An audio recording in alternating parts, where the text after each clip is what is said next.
Well, I'm back on the 570 Hemi today. This is going to be the donor engine for the Studebaker Lark. We tore part of it down, and just to kind of give you a recap, we did find the rod knock. It was on number 6 cylinder, and so now I'm going to go ahead and finish taking everything apart. I've already taken the cam out, the lifters out, timing chain, and but I'll finish taking all this apart, and we'll go through what we're going to use, what we're not going to use, and the initial plans that we're going to do to this engine. Of course, it's subject to change, but kind of a baseline of what we're going to do with it.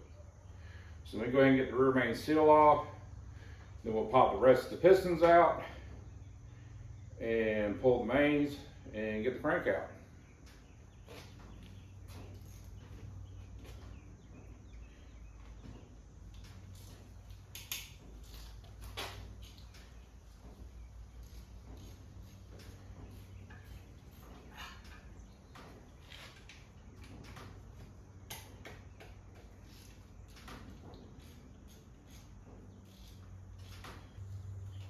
All right, got all the bolts out for the rear main seal. Get that out. Basically, you can buy this whole piece versus just changing the seal out and the gasket out. It's not that much difference in price, so usually when I redo one of these, I go ahead and get the whole new thing. That way you ain't got to worry about pounding this out, putting the other one in. And also in this case, when I showed you on the previous video about the bolts that were broke on the oil pan because it was tightened up, well, this one's got 2 broken ones. Yeah, I could probably sit there and try to get them out, but it's just as cheap, as far as I'm concerned, just to get the whole thing, get it done, get it out of the way.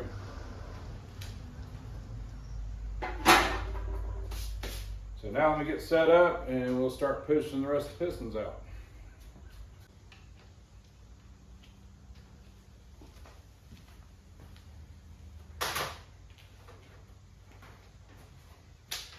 I hope I get the right socket.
Now, I like to keep the rod caps together with the rods. There are forged cracked, so this one wouldn't line up with the next one. And you can also sit there and just use like a little number punch and punch these to line them up, but usually what I do is I put them directly back on the rod. That way I know where it goes.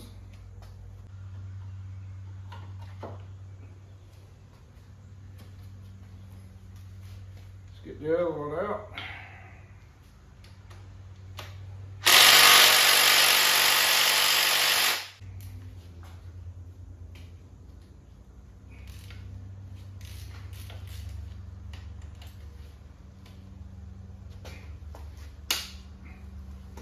Yeah, that one was put on a little too tight.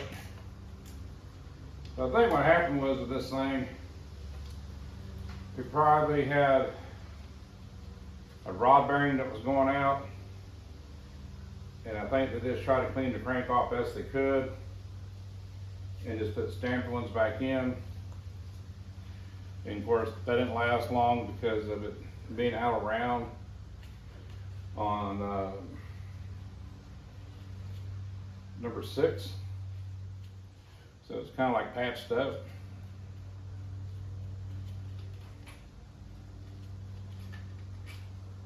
So they kind of just basically just put a Band-Aid on it.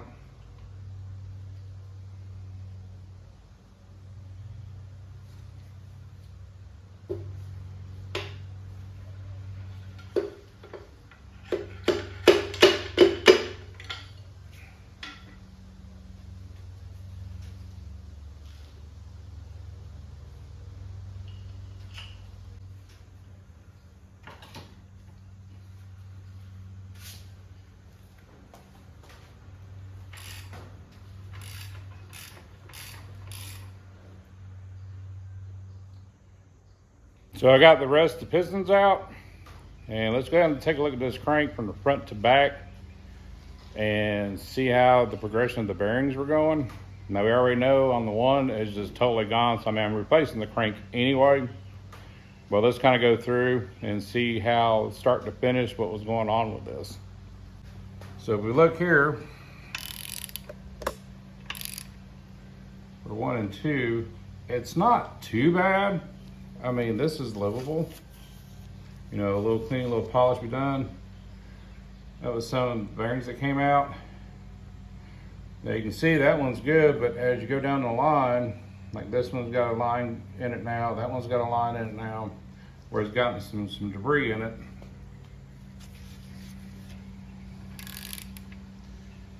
Then we go to, there we go. So the next set, still not too bad, but you can see a little bit of debris on the crank itself. Let's wipe that off. Still not horrible. You could probably clean it up a little bit.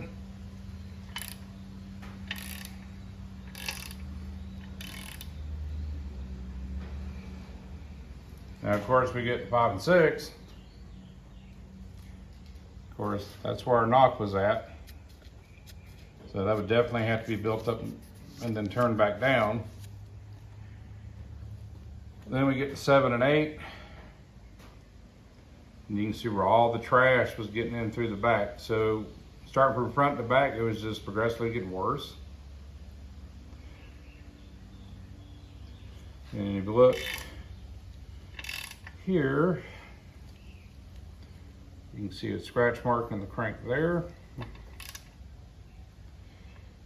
As you come back around, you see it again. Starting to come around.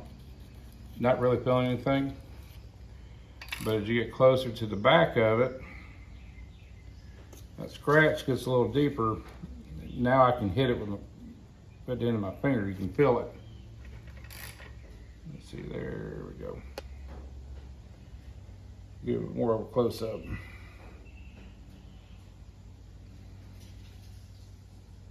But, you know, like I said, this can be sent to the machine shop, have it built up, ground back down. And for me with this build, I just rather just get a new one with standard bearings. I don't want to get one that's been cut or anything like that. So let's go ahead and get the main caps off and see what they look like.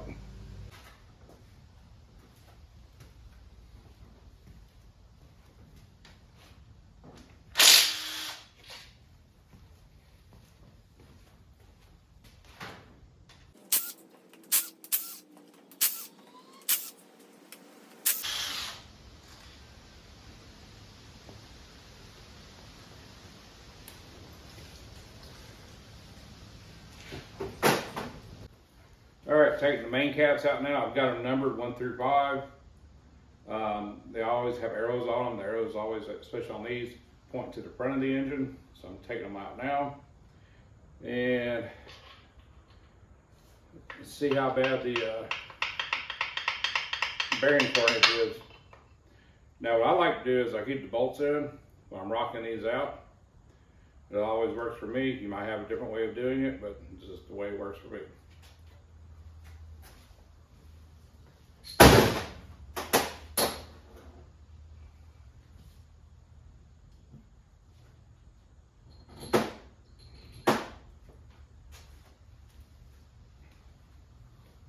Are you feeling your crank? Mm-hmm. And honestly, the mains aren't bad. And this one, I know is starting to hit and stuff like that. That could have gotten polished out. So it could have been polished. Now you got a couple scratches in there. I earlier could barely, it was part of it I could barely fit. Mm-hmm. But yeah, that one is just.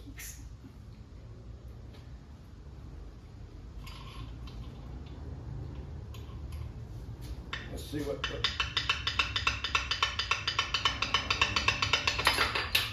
thrust brake looks like once we get that pulled out. So that one started getting some grooving in it. It's all that nice and trash going through there. Mm-hmm.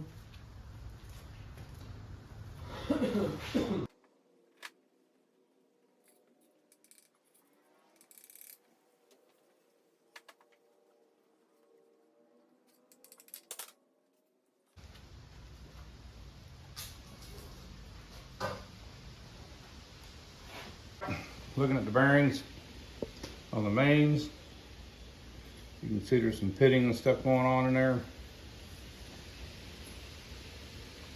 There's pitting going on there. Basically all the way across.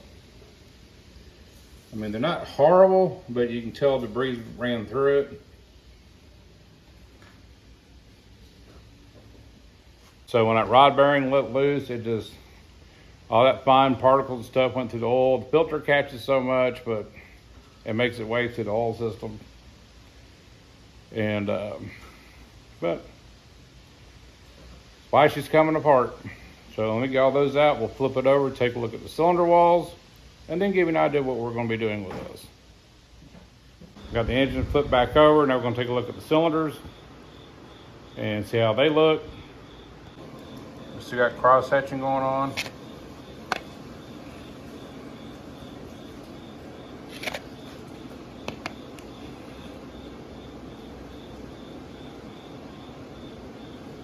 So we got not too bad. I mean, there's a little bit of wear in there. Not really bad enough to worry about it. So we'll probably give it a quick cleaning.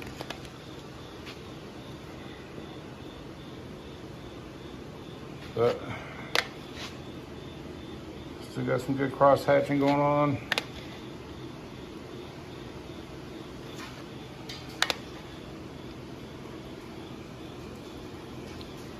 Block's in good shape.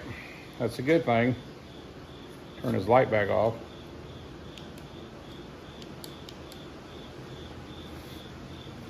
So let's look at the stuff we've taken apart, what we're going to use, what we're not going to use. So all the pistons and rods are out. Not sure if we're going to use them or not yet. I know I'm going to have to replace number 6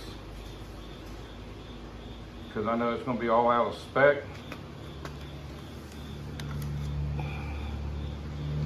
So we're probably looking at least one rod, one piston maybe. I still got to go through all the pistons. The good thing is I do have another set of Eagle rods and pistons. So I'll look through them. If they're all good, we can use those. The other thing is go ahead and get a new lower end kit, which comes with the crank rods, pistons, rings, bearings, and go that route.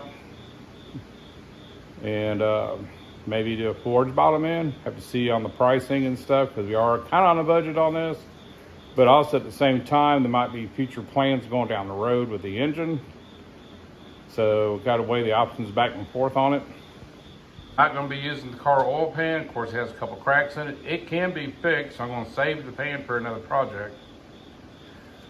Stock manifolds are not going to be getting used because we're going with custom headers. Of course, the crank's not going to get used. So that's going to be my core. As far as the accessories, it's going to get a new oil pump. The water pump looks fairly new, so I'm going to say we're probably going to reuse it. We're going to reuse the intake and the injectors right now. That might change down the road also, but that's probably going to be next year sometime or towards the end of next year, depending what happens. Starter was basically new, so I'm going to reuse that. We're using the coil packs because those were all good. Going to reuse the rock arms that came out. They're in pretty much good shape. Of course, new timing chain, that's a must, that's a given. New lifters are going to be used, so these are not. The cam's not going back in, even though it's got some wear on it because of the mileage, but it's really still in good shape. So I'm probably going to grease it down and wrap it up, put it on the shelf. I'm going to reuse the heads. Of course, they're going to need to be good cleaning, get all carbon stuff out of it, all the oil out of it. It's one of the few things I don't like about the Gen 3 Heavy is the PCV system that these things have. It's just, man, the stuff it leaves behind inside the intakes is just, it's nasty. And if you look at the last video we just did, replacing the intake manifold gaskets and the oil gaskets on the cop car, see how nasty those are down in there? And it doesn't take long either, because I worked on that thing about 2.5 years ago, pulled the heads off of it, cleaned the heads, cleaned everything out of it, got all the gunk out of it. So in 2.5 years, it's back to being like it was when I took it out. That's why a lot of people go with the catch cans to help slow that progression down. And definitely when this engine gets built, putting a Lark, it's going to have a catch can system in it. Ethan put one on the 300C, and just help do away with all that gunk that gets built up through the PCV system, back down through your intake, back down through your cylinder heads. And now as far as cams and stuff go, I need to get with Shane Polito at Edelbrock, get with him, let him know what we're wanting to do with the build. Get a custom cam for this thing, lifters, push rods, springs. And we want it to be a nice motor. Is it going to be a high horsepower motor at the moment? No, but it's definitely going to have more horsepower than it did stock. But we're also dealing with a car that weighs a little bit less than 2,800 pounds. And so between getting a torque converter port, 410 rear end's going to be in it. I mean, it's going to be a spunky little ride. The game plan wise with the engine, I start ordering parts, then we'll get back on it. But other than that, guys, you have a good one, a safe one, and we'll see you down the road.